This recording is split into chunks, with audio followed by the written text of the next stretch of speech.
My story of faith in the workplace began over 50 years ago when I worked as a domestic maid in the South.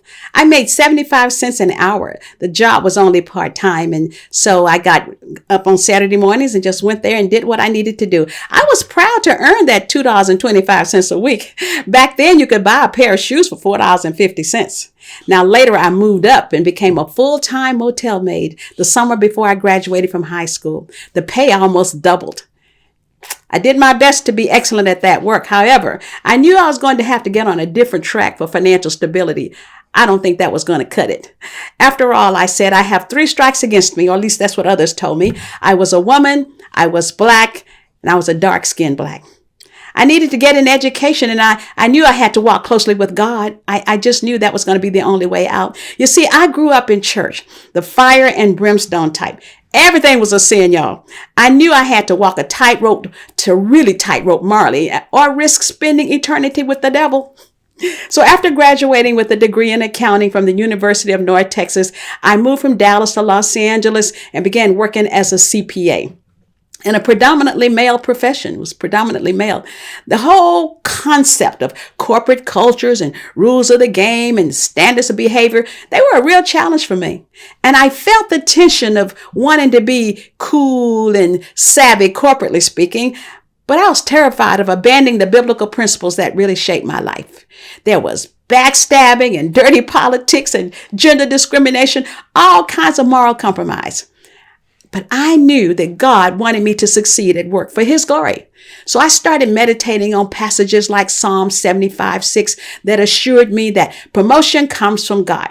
Now, at first I thought, great, I'll just be excellent and wait for somebody to notice. I'll tell you more about that later. Of course, I learned that we are workers together with God. I have a role to play in the natural. He has a role in the supernatural. So fast forward to today.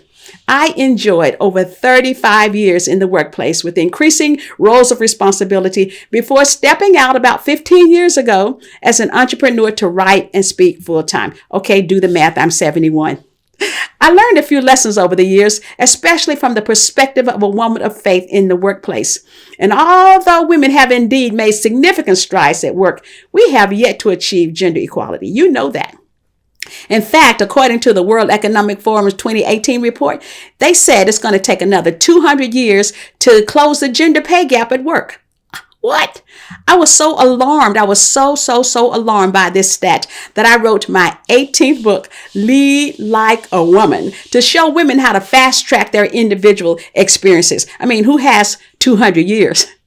And the book is not about putting men down, but it is a call for women to recognize and embrace the God-given traits that position them to excel in leadership, to run with them, to manage them, to reject the temptation, to really emulate men. We don't have to emulate men. One of the most significant traits that God has given to women is to be a natural collaborators. We have co-laboring at our heart. It's in our DNA. We love it. We know that teamwork makes the dream work. We generally don't need to try to solve problems single-handedly like some superhero. We know that none of us is as smart as all of us. We understand that entire concept. Notwithstanding, we have to learn to manage these positive traits that God has given us. And I talk about 12 in the book, so that what has been really designed to be an asset won't become a liability. Let me explain.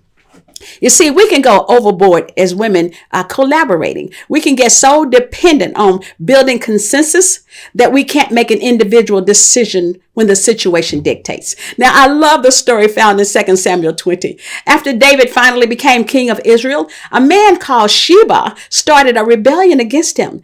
And David says, listen, y'all, we better nip this in the bud. We've already been down this path before when my son Absalom rebelled. So he sent a contingent of soldiers to capture Sheba, who had taken refuge in a city called Abel. Now, David's ruthless commander, Joab, he attacked the city and he was about to burn it down when this nameless woman called out to him and said, come talk to me. She called him on the carpet about what he was doing. She says, why are you destroying this city? This is our legacy. We are known as peacemakers. People come here to resolve conflicts. And listen, her confrontation is so powerful that she has him backpedaling. He says, no. I don't want to destroy the city. I just want the fugitive who's hiding out here. She says, without collaborating with anybody, we will throw his head over the wall. I love this story. When I read that, I was so impressed. I thought, who gave you permission to make that commitment? She was the type of woman who'd rather ask for forgiveness than permission. I'm thinking, you're not the mayor. You're not the head of Homeland Security. You're not his administrative assistant. You know what? Her name didn't even make the account of this story. But Joab agreed to it after she had made that commitment on behalf of the whole city. The scripture says she went to the people with her wisdom, and they all agree with her. And the next thing we know, she was heading, pun intended, heading over the wall, and the city is saved. Lesson learned. Humbly speak truth to power. If you see something as a woman of faith that is not right or is inequitable, not just because you are an employee, but because you know that you have favor with God, don't be afraid to speak up. Own the problem personally. Ask God for his words to confront the issue with wisdom. There have been so many times in my span of 50 years, in my 50-year career, that I've been put in position to tell somebody in power, this thing you're doing is not good. Let me tell you, ladies, that's one great way to bring your faith to work because you're depending on God. Now, another lesson that I learned is the power of nurturing. Women have that. As you nurture the growth and the personal development of your subordinates, they become more loyal to you personally and much more engaged with the company's goals and objectives. Don't buy into that theory that people should just be happy to have a job. You know that they're not. You're not just happy to have a job. We've seen the impact of COVID. Many people are not returning to the workplace. Employers are having to step up their game. They're going to have to step up their game because we have to remember that the whole person comes to work. Took me a while to get that. The whole person comes to work. People need to feel that they matter. It's a basic human need. So now what does that look like practically? You know, you could do as my boss did once. You could suggest a class that would increase an employee's prospect for a promotion. He sent me to a negotiating class when I couldn't stop talking and didn't give the other person time to think about what I said. You can show concern for their personal trials and adversities. You can be flexible with them whenever possible.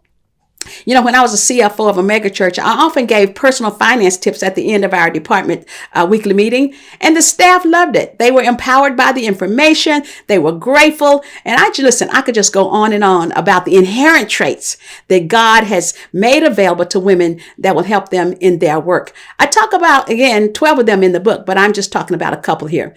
However, I am equally concerned not only about those traits that we have refused to embrace in many cases, but I'm concerned about the tendencies that we often exhibit that sabotage our progress.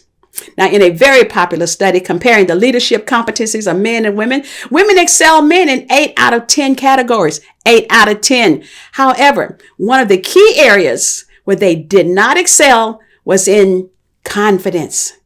I used to say that confidence is rooted in knowledge. I've changed my tune somewhat because women are usually competent, more competent and knowledgeable in most jobs because, first of all, they don't apply unless they have all the qualifications.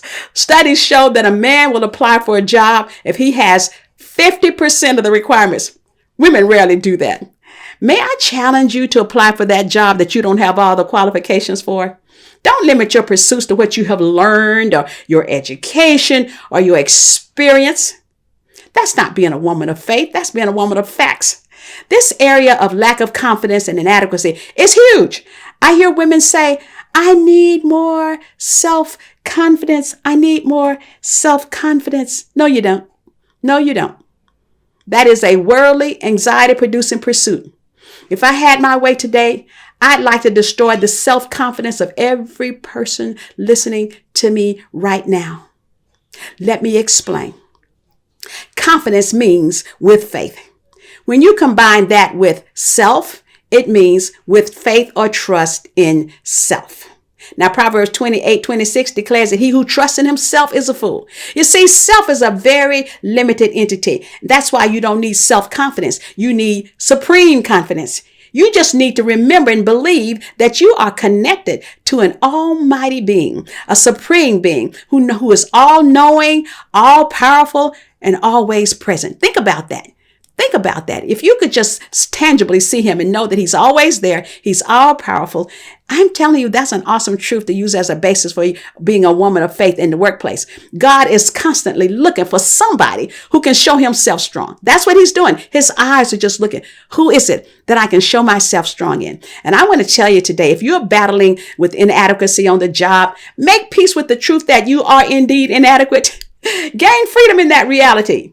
You can do nothing without God. I made a song out of it. I just say I can do nothing without God. You see, your adequacy or your sufficiency comes from him. And sometimes I just do the body language. I just look up and say, my adequacy doesn't come from me. It doesn't emanate from me. It flows through me. It flows through me. And I just believe that one of the reasons that women don't have like to demonstrate a high level of confidence is because we have been socialized to think that it's not ladylike. It's not ladylike for a woman to show that kind of confidence. And even other women will quietly reject a super confident woman. So here's the strategy. You never have to mention that you're confident.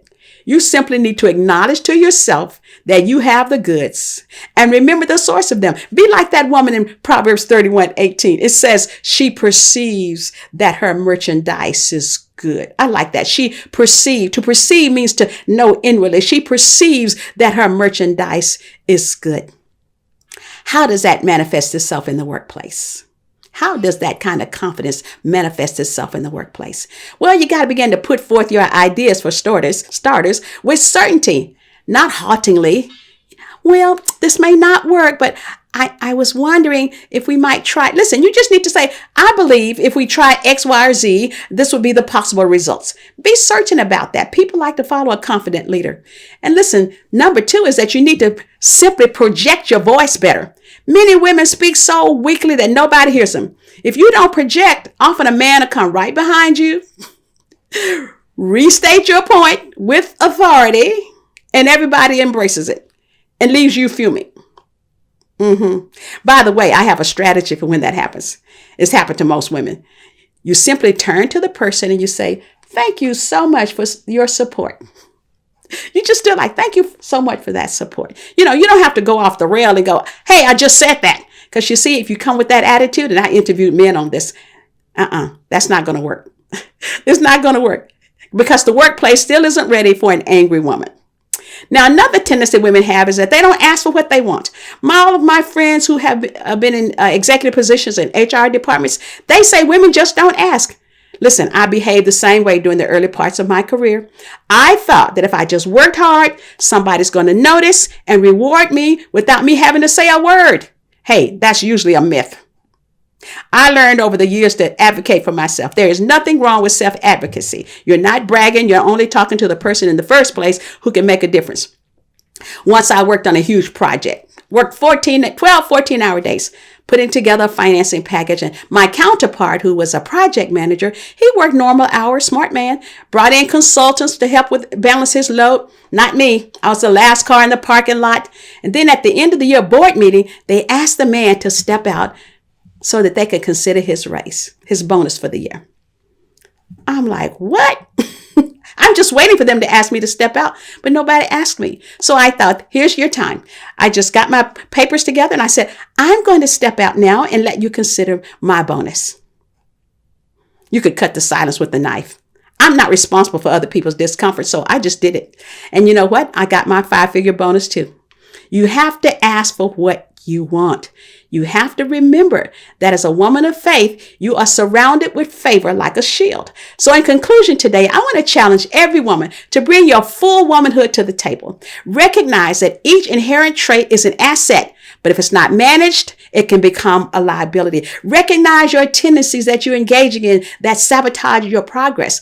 Ask for what you want. Cultivate empowering relationships. Don't get caught up in the world's culture of pursuing a career at the expense of your own health and your family. Listen, I've been happily married for 42 years and I've had a rewarding career. I didn't pursue all that I wanted when I wanted to. Some places where I worked, they were not family friendly. So I left. When you make a tough call that works best for your life, don't apologize. Own it with joy. Don't let other people's expectations rob you of the joy of keeping God's priorities first. Now, I believe that all of you are ready and capable of leading like a woman, a bold woman of faith. Thank you.